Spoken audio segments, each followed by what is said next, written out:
Sabrina Agresti-Roubache, bonsoir. Bonsoir. Vous êtes secrétaire d'État en charge de la ville depuis hier, nommée par Emmanuel Macron.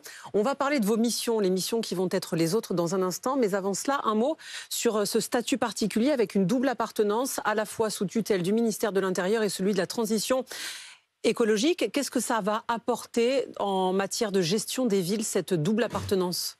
Bonsoir à tous. Donc, ce que ça va apporter, ce qui est sûr, c'est que ça ne vous a pas échappé. Nous avons vécu une période compliquée avec les émeutes, très compliquée. Donc, ça veut dire que sur les politiques de la ville, il fallait bouger. Et qu'est-ce qu'ont demandé les Français ? Plus de sécurité, plus d'autorité, plus de fermeté.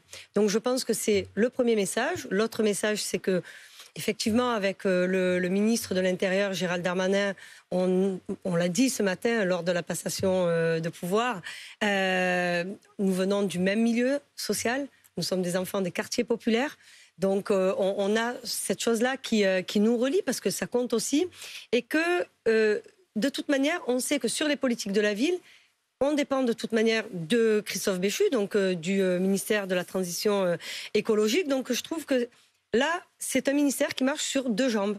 Et comme je suis quelqu'un de plutôt... j'aime faire. Donc je trouve qu'on répond à une demande. C'est une demande et à un besoin et surtout à un début de réponse et non pas juste une analyse à ce qui s'est passé ces dernières semaines. Rétablir l'ordre, ça ne passe donc pas que par des présences policières dans les quartiers, par la répression ? Non, parce que la réponse sécuritaire, on va dire les mots, elle était nécessaire. C'était ce que les Français ont demandé et c'est normal. La fonction de la République, c'était de rétablir l'ordre pendant les émeutes. Donc ça, c'est la première chose. Ça a été fait. Mais maintenant, la réponse, elle doit être aussi politique. Et justement, essayer de recoudre tout ça pour faire, comme je vous le disais, marcher vraiment sur nos deux jambes. Parce que la sécurité, c'est pas l'inverse des quartiers populaires ou même des zones les plus reculées dans la ruralité. Ça va ensemble, ça marche ensemble. Et surtout, c'est ce qui protège. Vous savez, la sécurité, la police, c'est ce qui protège. Donc là, je pense que c'est le moment de mettre dans une politique de la ville qui est en réalité la politique du vivant, remettre justement ce fameux liant, là je fais un mot comme ça, parce que c'est quand même ce que j'ai beaucoup entendu, notamment lors de ces émeutes. Ce qu'ont dit certains observateurs, de dire que cette tutelle du ministère de l'Intérieur, c'était mettre de la répression, la police dans le sujet de la ville, c'était particulier comme fonctionnement. Vous réfutez cette analyse ? Ça, je le laisse justement à ceux qui ne vivent pas dans les quartiers populaires. Parce que je sais d'où viennent les commentaires. Ce sont des gens qui ne savent pas de quoi ils parlent, ils ne connaissent pas la pauvreté, ils ne connaissent pas le manque et ils ne connaissent pas les quartiers populaires. À part éventuellement pour aller les faire voter quand il y a une campagne. Donc ça, c'est évidemment non. La réalité, c'est qu'encore une fois, on essaie d'opposer justement l'ordre républicain, la sécurité avec les quartiers populaires et je le redis encore, et les zones les plus reculées de notre pays dans la ruralité. Tout ça va ensemble. La police, vous savez, la sécurité, ça rassure. Il faut arrêter de penser que vous savez, dans les quartiers, il faut être né. Moi, je suis née dans un quartier très populaire, l'un des quartiers les plus pauvres d'Europe. Vous connaissez, vous êtes marseillaise. Félix Fiat, tout le monde connaît à Marseille, on le connaît au-delà même de la ville. La réalité, c'est que dans ce quartier-là, on aime la police. Nous, c'est quand on ne voyait pas de police qu'on n'était pas bien. Donc, les commentaires de ceux justement qui vivent dans leurs appartements très bourgeois et qui n'ont jamais rien connu d'autre et qui viennent éventuellement sur un plateau m'expliquer à moi comment il faut faire et que oh là là, c'est très compliqué, la sécurité et l'ordre. En attendant, quand on a besoin de la police, elle est là. Elle nous l'a prouvé pendant les émeutes. Et donc oui, je refuse qu'on oppose les deux. Les deux vont ensemble. Votre nomination a beaucoup fait parler, on comprend votre point de vue sur la sécurité. On va écouter Laure Lavalette, elle est députée du Rassemblement national du Var. Elle dit que vous avez la même vision que Marine Le Pen sur l'immigration. On l'écoute et après vous réagissez. J'espère qu'elle gardera sa liberté de parole parce qu'elle l'a. Elle a une liberté de ton. Elle était chez vos collègues il n'y a pas très longtemps en disant qu'elle faisait les mêmes constats que Marine Le Pen, notamment sur la politique migratoire. Donc on juge un arbre à ses fruits. On va voir évidemment si elle continue à aller dans ce sens-là, si elle garde cette liberté de ton qui la caractérise. Est-ce que vous avez la même vision que Marine Le Pen ? Alors, je vais répondre à Laure Lavalette. Sur la liberté de ton, je vais la rassurer. Et elle pourra compter sur moi pour être l'une de ses plus grandes opposantes. La même vision, non, puisque vous disiez la même vision. Elle dit le même constat.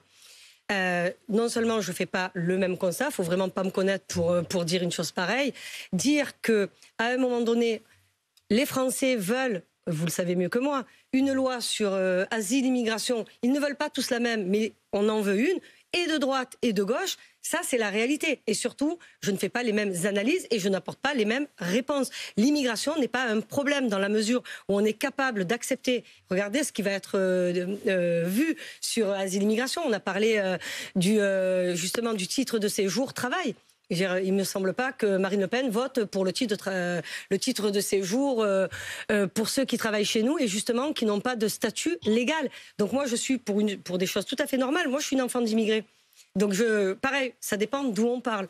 Donc, non, pas du tout. Alors, vraiment pas du tout. Mais en tout cas, elle pourra compter sur moi pour ma liberté de temps et surtout face à eux. Vous allez être aussi en charge du suivi du plan Marseille en Grand qui a été annoncé par le président de la République. Dans ce plan Marseille en Grand, il y a tout un volet sur les écoles. Est-ce que, selon vous, la politique de la ville, elle est forcément liée à celle des écoles? Il y a des écoles du futur qui sont testées à Marseille avec une application au niveau national bientôt. Est-ce que pour vous, école et ville, c'est lié? Absolument. Éducation et ville, c'est lié. Culture et ville, c'est lié. Sport et ville, c'est lié. Qu'est-ce que vous allez faire pour les écoles? Alors, pour les écoles, le plan Marseille en Grand, c'est 400 millions d'euros investis pour 188 écoles complètement rénovées, ou complètement détruites et reconstruites, ou rénovées du sol au plafond. Ça, c'est le premier volet de Marseille en Grand sur les écoles, avant même les écoles du futur. L'école du futur, c'est quoi? C'est de permettre, et ça c'est la vision du président de la République, parce que moi, mon job, ça va être pour le président de la République d'appliquer sa vision. Je connais parfaitement le plan puisque avant même d'être élu, avant même d'être ministre, j'ai travaillé avec lui et réfléchi sur le plan Marseille en Grand. L'école du futur, c'est quoi? C'est de permettre, sur la base du volontariat, à des écoles, à des directeurs d'école, de choisir un programme pédagogique, d'avoir de la liberté et avec des moyens alloués à côté. Ça veut dire que si les enfants vont bien à l'école, il y a plus d'ordre. Mais si les enfants vont bien à l'école, ils vont bien tout court. Ça n'a rien à voir avec l'ordre. Je veux dire, ceux qui créent du désordre, vous savez, je l'ai vu, je l'ai constaté là, et j'ai fait quelques films sur ces sujets quand même. Ceux qui créent l'ordre, c'est qu'il y a quelque chose qui tourne pas rond. Quand des enfants sont bien chez eux, quand des enfants sont bien à l'école, ils sont forcément bien dehors. Donc tout ça marche ensemble. On va écouter le chef de l'État qui, ce matin, a donné une directive au ministre. On l'écoute et on vous interroge juste après. Être ministre, ça n'est pas parler dans le poste. C'est mettre en œuvre des décisions qui correspondent à une stratégie. Je décide, une politique que mène la Première ministre, et sur la base des arbitrages qui sont pris et des décisions que vous prenez, que ce soit mis en œuvre.